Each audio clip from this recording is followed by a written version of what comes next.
Hello, everybody. This is Danny Toolkire Hafen here, uh, broadcasting with Visions, the second game in this series between Ever8 and MVP for the LCK Promotional Tournament. Uh, Winning this will help them continue to eventually get their spot in the LCK. Yeah, and absolutely. And jumping into the second game, going through with this draft, I think you wanted to touch a bit on, some of the champions that will be coming up. As going forward, we did see a lot of priority on the Karma, so I'd like to see how that gets drafted, if whether or not Ian ends up taking it again, or if they do end up getting it, whether or not it'll actually go to Max or not. Now, Ever8 obviously did a really good job of actually pulling the trigger with Kuma on that Zac. So I'd love to see him get that again if they're able to, or even something that he is able to start and initiate fights with. So, what are you kind of thinking going this draft? We already see a couple bands coming in here, the Scion and the Nivea. What are you thinking that they're going to put priority on for as far as first pick? For first pick, if Swain is not banned, I suspect he will be picked. He is such a powerhouse in this patch. But I'm wanting to know what MVP will do for their early game strategy this game. They, last game, did very well with that Vel'Koz support, getting towers and pushing objectives up to about the 15-minute mark. But at that point, the whole team seemed to not be on the same page as Ian, or Ian, better said, might have not been on the page with them. Beyond constantly got picked while trying to get vision by Kuma's Zac and by the Talia wall from Sun, and Ian wasn't there to support him. Max normally would have taken that job, but because he went on a full AP support with no supportive items, he couldn't do that job properly, or just have been two people getting caught. So I want to see them to either get together on the same page as a team or draft differently so Max can do the job that normally he would be doing. Yeah, absolutely. I couldn't agree more. It definitely seemed like Ian was hesitant with that pick. And just as we say that, actually, the Swain looks like it will be locked in for Ever8. So I'm assuming that most likely will be going mid. However, it can potentially still be flex. But most likely, Sun will be picking that up. Now, yeah, as we were saying, right, Ian was not comfortable on this Karma pick. If they do end up taking it here in this second draft phase here, I would love to see them actually put it on Max and see Max actually put it through. And Sejuani's going to get locked in for their jungler, which means that they're going to have good engage this time, going to be able to pull the trigger a bit more. So Beyond hopefully is going to look a little bit more comfortable on that pick. Also, that Sejuani can jump a Talia wall if Swain does get put to top and Sun takes Talia again. Now, I'm surprised that Kai'Sa was not picked by MVP and they took the Caitlyn, but she is a strong pick and she is good into Kai'Sa in the early game. To secure Kai'Sa's early game, or at least not be punished this hard, I fully expect the Karma pick here. Oh, they decided to do a protection in a different way. Yeah, I guess with the Sejuani ultimate, I guess they wanted to make sure that their ADC doesn't get locked up. So Tahm Kench pick coming through there, really good pick. Also something you can punish though, has really low mobility. So when you see him warding around, or you see him attempting to roam to a lane or something like that, there's someone you can actually pick on. I could definitely see him maybe taking cleanse with Spellbook. Might be a potential, so that he doesn't get locked up and he can always get his carries out. And we're going to see the Ornn come through as well for that top lane, so making sure that gets through picking bans before they get to the second ban phase here. So I like Ornn with MVP. His long-range engage is so effective against the Tahm Kench, and if Tahm Kench eats anybody, basically you still are going to knock him up and stop both of them, so it's 2 for 1. Now, they did ban the Shen. I was about to say that. That is the classic counter pick to Ornn, and that would have given them 2 global teleports between Tahm Kench and Shen. So you guys in your clash tournament, keep that in mind. Don't let them get too many globals on you. Yeah, we saw last game, the Shen obviously was always that threat to making sure that they couldn't just completely send 4 members down there and just dive them. without there being any kind of response on the map. So the Shen pick was definitely something always there, threatening that if they do, they have to actually calculate it even more, making sure that they do realize that Shen's going to come through. But what I do like about MVP's draft so far is just the amount of engagement they have. They have the Ornn ultimate, they have the Sejuani ultimate, and they can go late game, but they can still make some potential early game. Sejuani can still get in there, still do something level 3. So I do like the draft a lot more coming from MVP. I really want to see them start to pull the trigger a little bit more. And I'm hoping for an Alistar right now to pull that trigger. It is very strong. Braum would be okay. His passive goes very well with the Sejuani passive to get so many stuns on top of each other. But Braum Caitlyn will not be killing the Kai'Sa and Tahm Kench without the Sejuani help, but they can take the tower, and I guess that's what their plan will be. Yeah, definitely to try and get that damage down. That's what you want to look for, that Caitlyn lane. I mean, for as far as the jungler, it should come through here, so I'm curious to see what they put Kuma on. Zach looks like it is still available, but maybe Xin Zhao might come through, which would be an interesting pick. Maybe just a hover, and that's going to get locked in for Kuma. So maybe putting some priority on him to see if he can make some things happen in the early game. So they need Ian on a damage dealer. They have 3 tanks already, and Ian really needs to step it up. That is a Swain mid lane. I'm hoping to see a Vladimir into it. That's a lot of team fight damage. Very good with all the tanks. Zoe wasn't as popular on 8.6, but hey, if Ian thinks he can make it work, let's do this. All right. Yeah, this is a lot of pressure maybe going on Ian. He didn't have the best performance last game. He wasn't always in the best position. So now it's time for him to really shine, show him what he can do with this pick. And I'm really excited to see what he can come out with and see if he can maybe put some pressure down in this mid lane, try to get some roams off, and see how Ever8 also uses this Tahm Kench ultimate, and see how they actually end up using the Xin Zhao for as far as this early game pressure. It looks like we got quite the interesting draft, some new champions, so it should be a pretty exciting game. So what I've heard that the LCK likes to do, and Korea in general likes to do with the Xin Zhao, is play him in part like you would a Janna, to make his ultimate happen. So if anybody tries to engage, you have that reset to the fight and such strong dueling potential, and their long range from Caitlyn can do no damage to the Xin Zhao during his ultimate unless she puts herself in the danger zone. So we might see that, we might not. One thing that MVP does have on their table this time is much better hard engage and much better snowballing. When you have a Zoe forcing the summoners from the enemy team, it just is shooting them in the back because she gets to use it to chase you even more. And so Absolutely. I could see MVP snowballing hard if they play their cards right, if they play their comp right. And we'll just have to wait to see their runes they choose and their starting items to see if they're fully going for that or not. Yeah, I believe we might see Tahm Kench come through with that spell book so that he can switch to cleanse at a later time, and then also be able to switch to TP so we can make those plays early in the game and get back to lane if he gets poked down or something like that. But it maybe looks like it is glacial so that he gets the slows off. So not having that, so won't have the cleanse. So if he does get CC'd up, then he will get in a position where he's going to not get knocked down because of the movement speed is very hard to deal with as far as a lot of CC abilities. And now going forward, coming with these 2 junglers, coming with these lanes, how are you kind of predicting how these lanes are going to go? What is either team going to actually pressure and prioritize in the early game?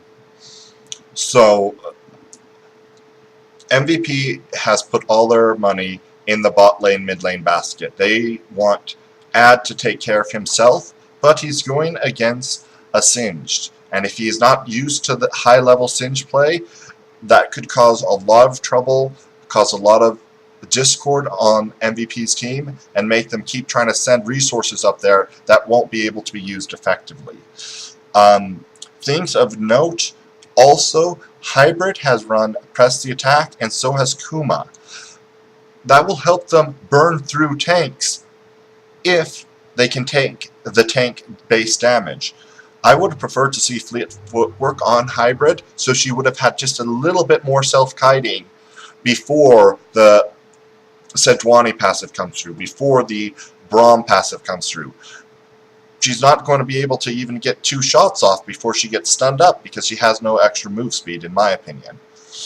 Yeah, I mean, that makes a lot of sense, right? Especially going against this Caitlyn lane where you can get poked down quite a bit and you might get forced to back. Having that extra sustain, having the extra movement speed really goes a long way in certain situations. So, yeah, it's a really good point. Would have really liked to see Fleet Footwork, but because of the amount of tanks on the side of MVP, it's the only reason I can see her going for that. So, playing for the later stages, but sacrificing a bit of pressure and maybe a bit of health in the early game. And looks like both junglers are just going to do standard clear, just going to do 3 camps and then look for the Scuttle Crab and potentially look for something around mid-top area. And it appears that both teams have said enough with banners. We have 3 people running Minion Dematerialer on MVP and 2 on Ever8. And I suspect that a few of those will be hailed onto to stop any potential shenanigans. Yeah, and Kuma's actually here. It's going to secure the red buff there just to make sure Kuma doesn't get it. Really close, though. I think this might have been up, but he just wasn't in range to get it in time. The red buff, he's going to go over to Beyond. He's going to walk back into his bot side and maybe potentially look for a mid gank here on Swain. Just double checking your timer. Mine is at 309, 310, 311. Yeah, that is good. All right. Thank you for your patience, audience. Well, this is our second time only doing this setup, and we're trying something new, and it seems to be working better. So, the only other thing of interest is Singed going summon Ari. That is pretty common. Sacrifices some tankiness for more reliable poke. I've not ever been a big fan of it. I say tanks should be tanky and not be running something that has a fairy in it. So, but I guess that's just me and my prejudice. Yeah, I mean, I can definitely agree on that. Now, also going mid here, we might see this is going to be the E landing on the Zoe. Zoe's going to go a little bit low here. Might be forced to use another summoner. Zhao looking for it, might just walk away. They have no vision on Sejuani, but he's going to keep going, and they're going to get the flash out. Be both summoners down for Ian in the mid lane, and you can see them just pressuring this mid lane constantly. Last game it was with the Karma. This game it is now with Xin Zhao pressuring Zoe, and having both of her summoners down early is actually really bad because Swain does actually have some kill pressure once he hits 6. Yeah, Swain is very strong in this patch. They are going to try to get the pressure there so strong that MVP can't pressure bot lane. And the other thing is Lucifer gets to his level 6 early enough, they can gank the mid lane with his ultimate and get more people there faster than MVP can match. I am slightly sad that Ian flashed there. He was just 2 steps away from the speed up aura of the Scuttle, and he could have used that to get away and been safe, in my opinion. But I think Ever8 is making smart choices, probably choices helped by their coach to pressure and try to punish Ian because he really did play last game poorly. And that's something that we want to see more, this strategy, this help from the infrastructure of the teams, and not just relying on the mechanical outplay of each player to win a game and win a series. Yeah, exactly. When you do bring up the coach there, obviously he's in a position where he gets to watch the game and he gets to see things that these players don't. So when he gets the time to spend with these players for the quick 5-10 minutes afterwards and go over certain things with them, he can point those things out. He can point out, listen, Ian has not been playing well. His positioning was very bad. Let's look to punish him and let's force him to maybe tilt, have a bad series. You can see the exhaust coming through there just because he got it off of one of the minions there from the passive. But I would really like to see Kuma try and punish this a bit more. You can see Beyond trying to hover. But, yeah, great point. Really trying to punish Ian, and that's something that must have been pointed out when they had the quick 5-10 minutes with the coach. So, looking at the items purchases, we see that Singed has bought a second Dark Seal.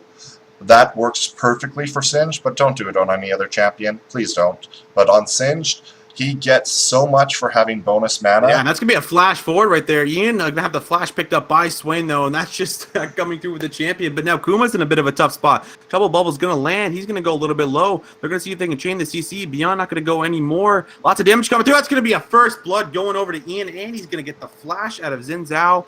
Really nice play by them. You can see the over-aggression there. Zoe really getting this, but we're not done yet. Orange going to use the ulti. Not going to find anything. but really well played by them. And now Ian's just going to walk out, but First Blood going over to him. Thank you, Visions. And Maleficent Visions almost took out Ian there, but no such luck.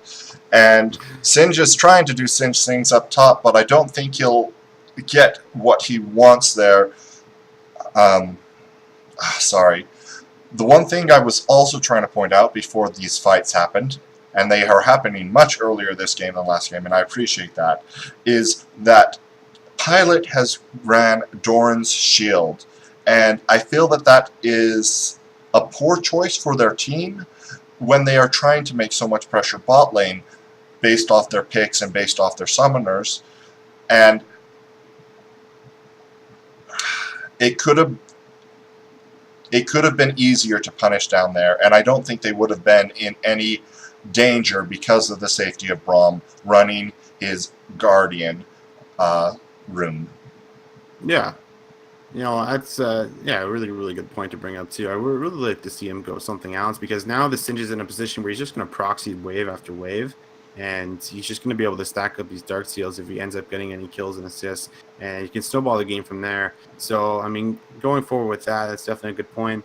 Now, going into this mid lane, now that Swain actually is a bit behind, I believe the CS lead is still slightly in his favor. But going forward, how are you thinking that they need to pressure this lane now that Zoe's going to start to get ahead? She's going to start roaming, start pushing the wave. What do they need to do to shut her down? Does Kuma just need to constantly look to camp this lane? Do they need to constantly look for picks? How do you think they got to deal with it?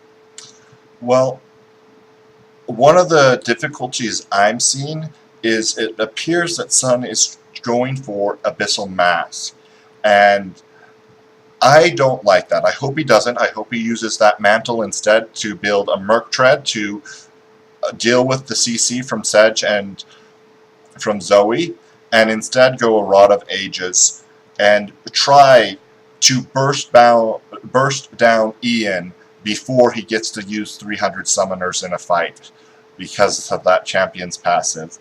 Exactly. And I do believe that the other difficulty they are having is Kuma wasn't willing to use the flash aggressively to get the kill. And so he got collapsed on, and then had to use the flash defensively and still died. I need to see Ever8 take the confidence, take the fact that they were in MVP's head last game, and hit the go button, because they will be out-tanked in the late game, though they might have more damage if Hybrid can get enough CS and can get far enough ahead. Yeah, exactly. If I mean, like, we can get to a point where Hybrid can just go even in this lane, and if they don't actually lose the turret too early, and as of right now, it looks like it's pretty healthy. And that's, like, as you said earlier, because of that Doran's Blade start. I mean, you don't actually have as much damage going down on that turret early when you push the waves in. It's really going to come down to if Hybrid can scale up, get the items that he needs, and then he can get into a position where he can take over the game. But it's going to be a while before that ends up happening, and there's still a lot that MVP can really do to really make sure you shut him down. And there's a lot of CC that Hybrid also has to deal with. So it's really going to be up to his support, making sure he's on point. But we're going to see an ultimate come through. Xin Zhao's going to go a little bit low. It might see the ulti come out, and that's just going to be a redemption also coming down, because Zoe ended up picking it up. But just ultimates traded back there, and just a Zoe W being used. We're here 10 minutes in, and the gold difference is 700 gold. Basically, the first blood and assist. And I think that that's okay for either team, as long as they keep their heads on and in the next 5 minutes start pressuring the game they want to play. Wolfie needs to be able to Mercy, a flash come out there as well, so lots of pressure going through, and we might see an Ocean Drag being taken now as well. I mean, it was good of Wolfie to get the flash out with the help of Kuma there, but I think it would have been better if he had gotten to proxying again instead of trying to take ad head on. Because with proxying, he is going to let there be more pressure relieved from bot lane, so MVP couldn't take things like this Ocean Drake. They only were able to take that because Kuma showed top. And Yeah, once they saw that, you definitely could see that he sacrifices his flash, but now the Ocean Drake going over. And as we talk about this Ocean Drake, actually getting like it would have been really nice to get this a little bit earlier. But even at a point where laning phase is obviously still very important, having the constant mana regen, having the health regen is obviously a huge factor for someone like Singe, huge factor for someone like Swain, who's spamming a lot of their abilities. So or sorry, going over to the other team for as far as Zoe and for as far as Ornn, because both of them are using a lot of abilities and needing mana all the time. So it's really good going over to them. And Swain's actually kind of taking over this lane as we see. And sometimes people forget, Ornn does not need to return to base to shop. You get him an Ocean Drake, he will never have to go back, ever, the rest of the game if he doesn't want to. And if you don't ever have to go back, a Singe proxy doesn't matter because you will just proxy as well. So they giving up that Ocean Drake because they try to get a kill top has actually destroyed their gameplay for top lane. Yeah, and we're gonna see a fight break out. That's gonna be Braum going really low right now. He's gonna jump onto him. Kites is in the backline. Hybrid's gonna put as much damage as he can, but he's in a bad spot. He's gonna get taken down. Or ulti coming through. Gonna land on a 2. No flash for Zinzao. Zinzao ulti's gonna come out. We're gonna see them go really low here. Swain's gonna try and get out. Bubble coming through. Bubble is gonna land. They're gonna see if they can get anything more. Galen ulti coming through. Gonna have to flash out. Gonna have to pop the R. He should be going down here. Zinzao's gonna be on the back line. Zoe going really low, but now Zinzao's in a bad spot. It looks like he's gonna go down, but he's gonna trade it out 1 for 1. He's gonna flash out, and he should be okay. Really well played by Kuma. We're not done yet. We got to fight down in the bot lane. That's going to be Sin. Going to get stunned up, though. Looks like he should go down, and that's going to be a 3 for 1. And wow, what a scrap we had there. Just fights all over the map. Yes, we did. And that was a beautiful outplay by Kuma, saving Sun, getting the kill, and using his flash as it came back up. Yeah, absolutely. You can just see just the amount of damage coming out through. And this was a really bad call by Hybrid. I think Hybrid, going onto the tank is just always a bad situation. And you can just see them all collapse. Ornn ulti coming through. Beautiful. And then you can see that Swain's a bit isolated, but they end up chasing him down. But then Kuma comes back through, saves him, and then ends up trading a kill and flashing out and getting away. So overall, MVP really playing that quite well, but also Kuma making sure that he can get back what he can. I really wish I could go back and watch, and I'm sure the coaches will when they have a chance, to the 30 seconds prior to that fight, how it was set up a little bit more clearly. Because Lucifer and Hybrid used the Tahm Kench ultimate to return to lane. And we're going to see another kill come through right there. And we're also going to see that Case is a little bit stunned up. That's going to be him walking out. It might be Tahm Kench going down. It doesn't look like he has... he does have his flash up, but it looks like he's just going to walk out. Lots of damage coming through. Lots of scraps. And sorry to cut you off there if you want to continue your point there. No, I shut up for you, Visions. You have the eye for the fight. I have the mind for the planning to make the fight. Absolutely. You can go through with your point there, what you were touching on if you'd like. So the 30 seconds before that big fight in the river, Hybrid and Lucifer used the Tahm Kench ult just to get back into lane. And I feel that they could have had better positioning if they had used that for the fight instead of getting into lane. And who knows what would have happened there. Exactly. It's hard to say. Using that just to catch the wave is definitely something that could have been utilized for as far as maybe making a play mid, or maybe Kuma gets caught out like he did there and they end up catching him. Now going towards his top lane, this is just getting really rough for ADD. He's in a situation where he's no longer able to actually deal with the wave head on. He's just always having it shoved into him, and we're seeing how Wolfie can just basically take over this. Kuma going to give over the blue buff with the long Swain W. And we're just going to be stalling out for a bit until maybe another dragon comes out, or until we see Kuma get a little bit more aggressive. So I'm appreciative of the item buys from Beyond. He has gone with Knight's Vow to buff up this Caitlyn and to try to make these fights continue to happen for their advantage as they have this gold lead. And it's really hard as support to be able to buy everything you need in this changed economy where you can't just buy the Sightstone for 800 gold anymore. And so getting that support there and him being not behind allows him to stay tanky enough to be safe even with this less tanky item. Yeah, making sure that he has his AD protected. Very good point out. Very good eye to see that. And actually going to some of the items, we're actually going to see that Hybrid does have his Rage Blade now. It makes him a lot more effective, especially for shredding down this Braum or shredding down Sejuani if they get close to him and you get some free autos off. But we're going to see an engage here. It's going to be Tom Kench going through. The Pilot's going to be kiting out. Ignite's on him, but we're going to see the Hybrid coming through here, trying to put more damage out, not going to finish him right away. We're going to see the Tom Kench is going to eat Hybrid. Hybrid's going to pick up the kill, going over to him, and this should be the other two walking out just fine. But this is the proactive play. We like to see the Tom Kench and ulti coming through, getting behind them, and just putting Pilot and putting his support in a really tough spot. And really well played by them to secure another kill. Hybrid better get out of here. There's too many summoners on the ground for Ian to pick up. He's going to not like his life, and Lucifer won't like him either for getting himself killed. So, one thing to point out that I mentioned earlier, Sun did in fact go for the Merc Treads Rod of Ages, and I think that has been helpful for being able to put a bit more pressure mid lane and to make these fights happen that they wanted. They just didn't play them right sometimes, even though they were looking for them. And we also see the Shurelias from Singed. I like that item. Do I like it more than Righteous Glory?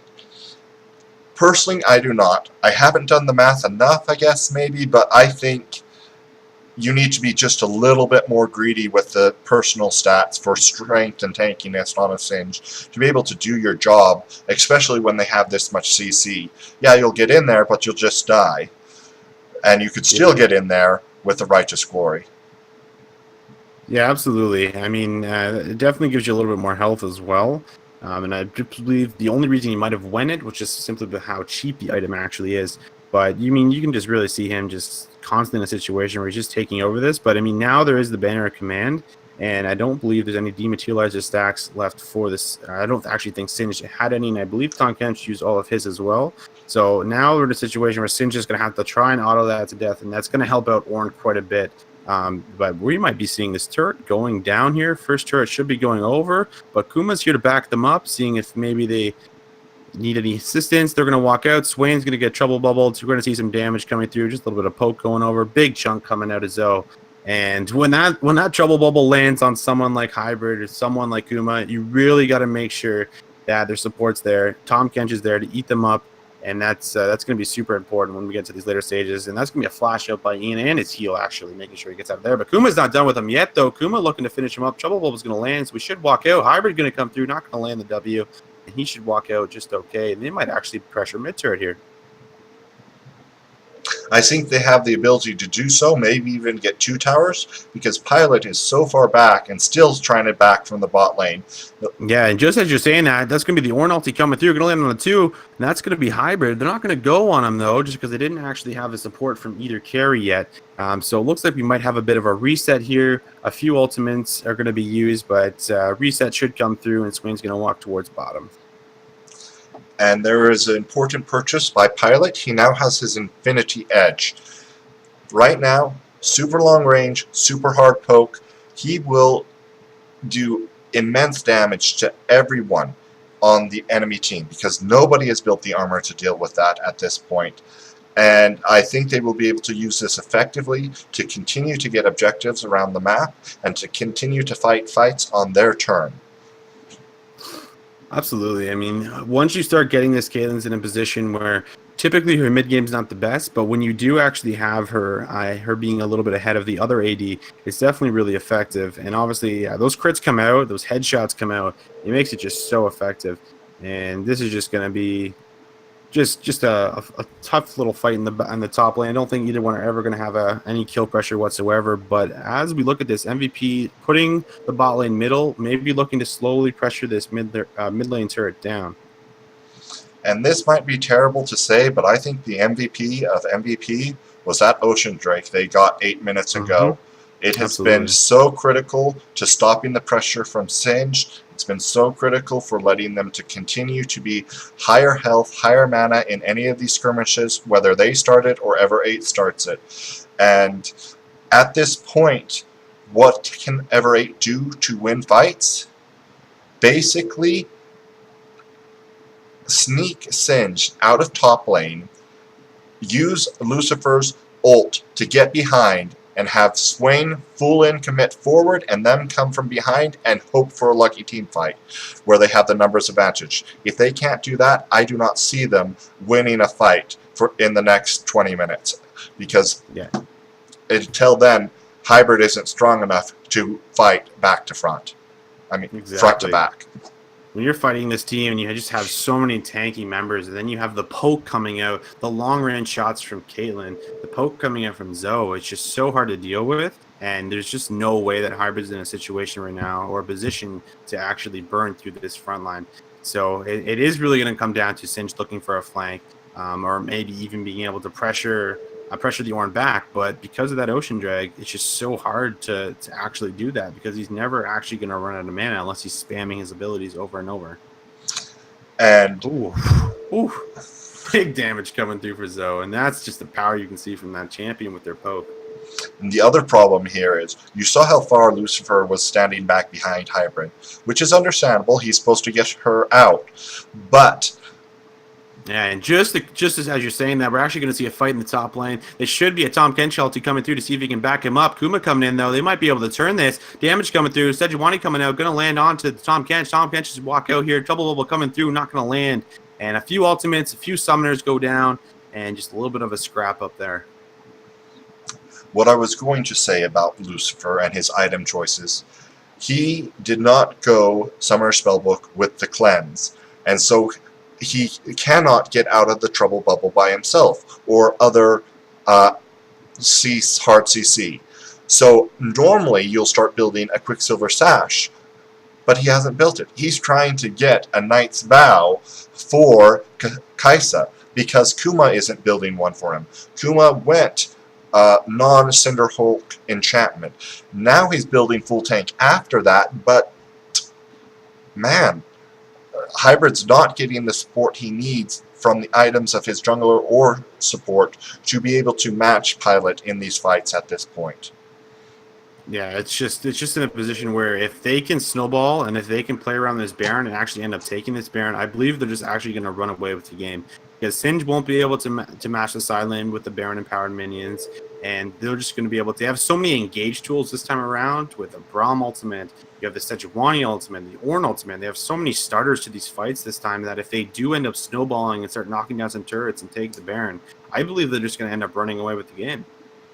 It might be a little too early to say this, but it appears that there is a story to this series. Whoever has more globals loses because they don't know how to play it. And that saddens me, but this is the bottom of the LCK, and maybe that's why they're here at the bottom, and maybe that's what they need to work on to one day be able to challenge the top 4 in the LCK and not always be in this difficult area. As an organization, nobody likes to be where they have a losing record. No, absolutely not, right? Especially in LCK, I mean, compared to like other regions where maybe it's a little bit more lenient if you have a bad season, but when you're as far as LCK, you have a lot of eyes on you for as far as being the best. So when you are at the bottom, I mean, it does make it a little bit more pressuring to always perform and making sure that you're trying to match those teams like Kingzone. You're trying to match those teams like Samsung, SKT, like in the past. So you have high expectations to always meet. And yeah, it's never a good situation where you're fighting for your spot in that split.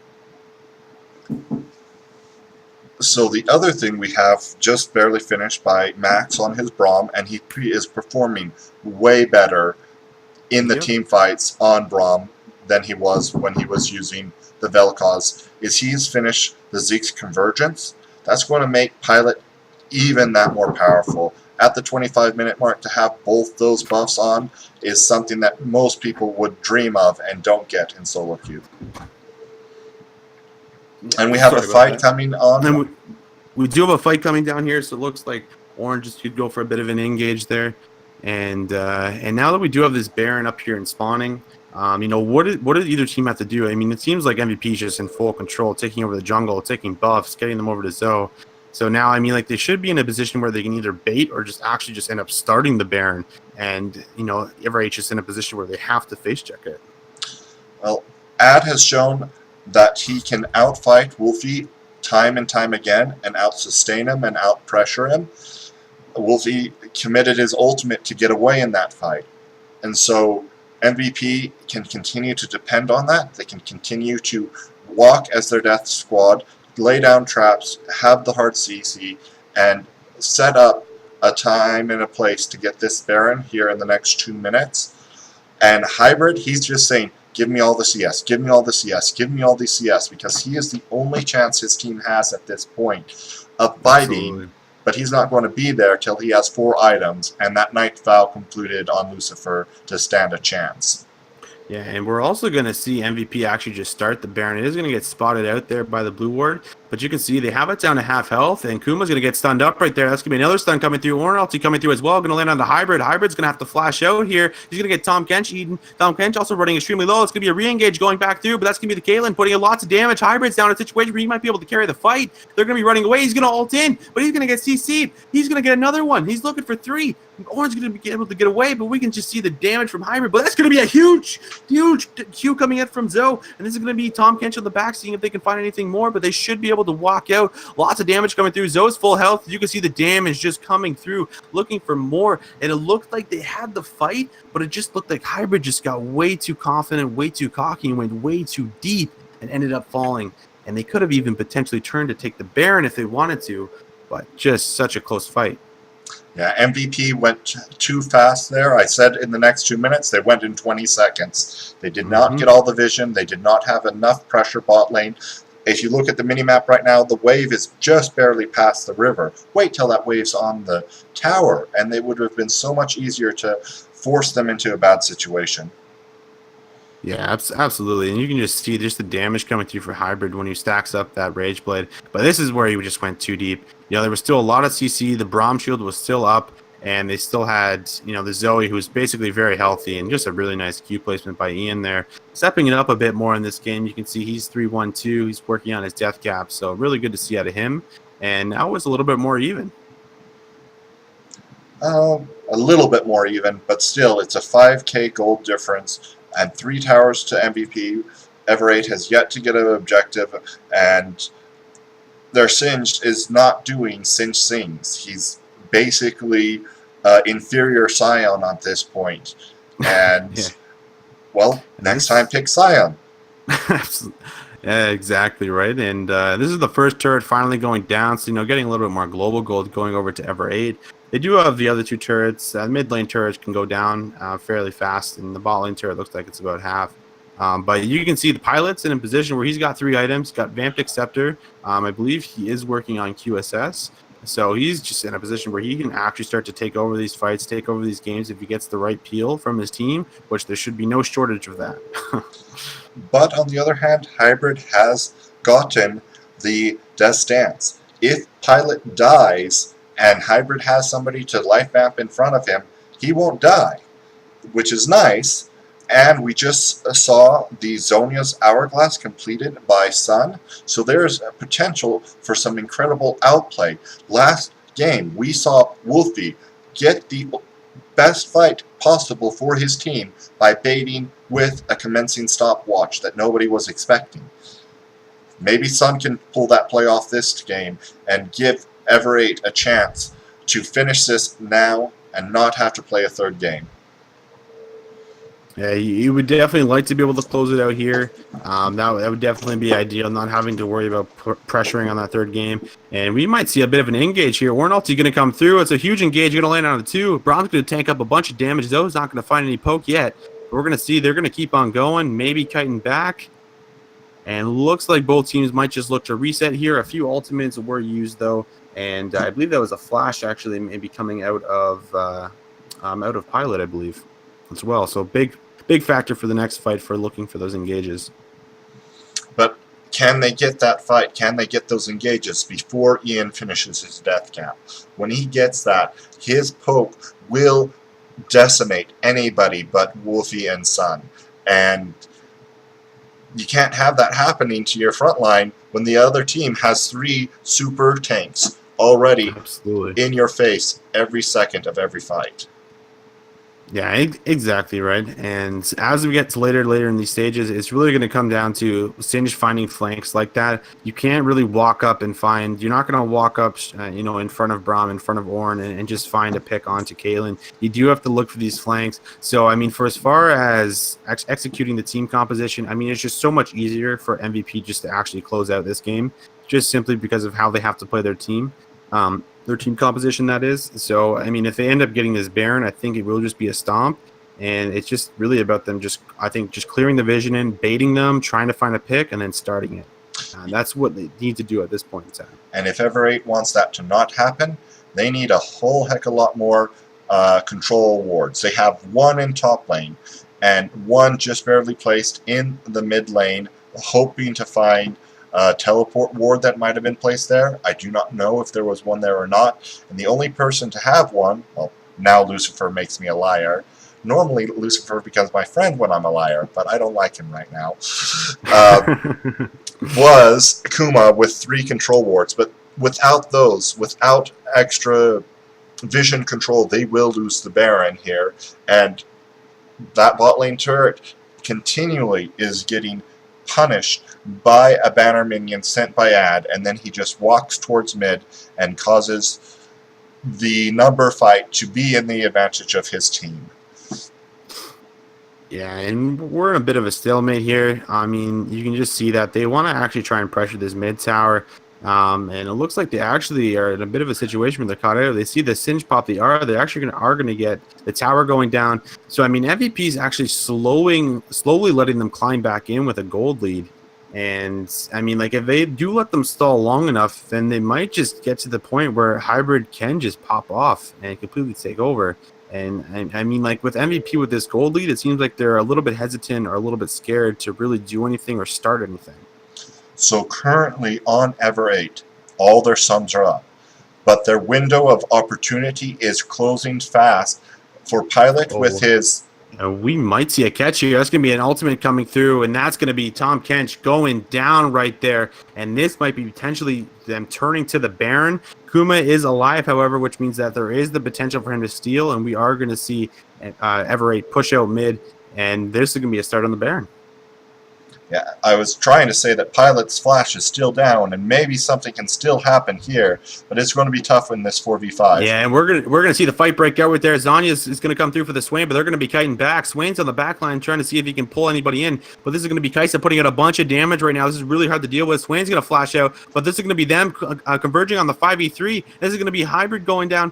Or sorry, this is going to be Swain going down. We're going to see them going on to Kuma. Then they're going to see the Singe trying to stop them, but this is going to be Kuma going down as well. And this should be a turn to the Baron. There's nothing they can do. They're going to push out mid wave, but this is going to be at the cost of the Nash. And this is what we were talking about. This is the fight, the CC. You see Singe get on the back line, but there's nothing they can do because there's no damage to reach them. And now that they're going to secure this Baron, which they should, how do they want to go about taking over the map? How do they want to go about breaking the base? To break the base, right now, I would love to see 4 go top with Ad going bot. He still has his teleport. He hasn't needed to use it to be there for the fights because of his superior use of the Banner of Command minions. And they have the epic range from the rapid fire cannon and the static chips. Angela, in 10 minutes, please go back to your room. 3, 2, I want snacks to eat. In 10 minutes. Thank you. I'm sorry about that. Oh, and we didn't even notice that the Elder was going to come up. This is going to make this last fight way too easy. Yeah, we've gotten to the point in the game where it's just so late. They secured the Nash, and now they should be able to secure the Baron. Or, sorry, secure the Elder Dragon. I don't think there's anyone here to even contest it, to try and steal it. That's going to go down. Elder Dragon and Baron. This just looks like they should be able to walk right in and just start hammering turrets down and just break the base without an issue at all. And I really wish I had the ability to see whose control ward that is in top lane from Ever8, because it's been there for forever, but it hasn't been doing much and would have been better at one of the jungle entrances. Maybe it there at the jungle entrance would have saved Lucifer's life and made it so this Baron didn't go down and this Elder Drake didn't go down. And I'm just wanting to know what would be the best strategy for next game. I think Ever8 should go red side, change it up, make MVP less secure in their draft pick, and I want to see them have Kuma on engage champion. He was so confident last game and then did nothing this game. Yeah, and we're just going to see this slowly break out. This is going to be the final push coming through. It looks like they do want to end it now, and that's going to be just huge crits coming through. Ultimately going to miss on Akuma, but this should be the game right here. That's going to be the Swain getting taken really low. He's going to go down. Kalen with a double, looking for more potentially. This should be Kuma going down next, and they have their eyes on the Nexus. Singe going to walk out. Looks like flash forward, probably just trying to get that KDA up, but that's going to be game 2 secured by MVP. And going forward, looking into this third game, we really think it's got to come down to the draft. I think MVP simply just outdrafted them. Yes, I agree. 3 tanks, easy gameplay, easy engage, and a strong early game champion to try to snowball off of. It worked very well. I really hope MVP's coach goes and does whatever Ian likes the most, to let him know he did a good job and that he got his head on straight again, because he did. And that's something Absolutely. that people forget is so difficult to do at this highest level of competition. Everybody is watching you. Everybody on Reddit is typing about you, it feels like at times, and Absolutely.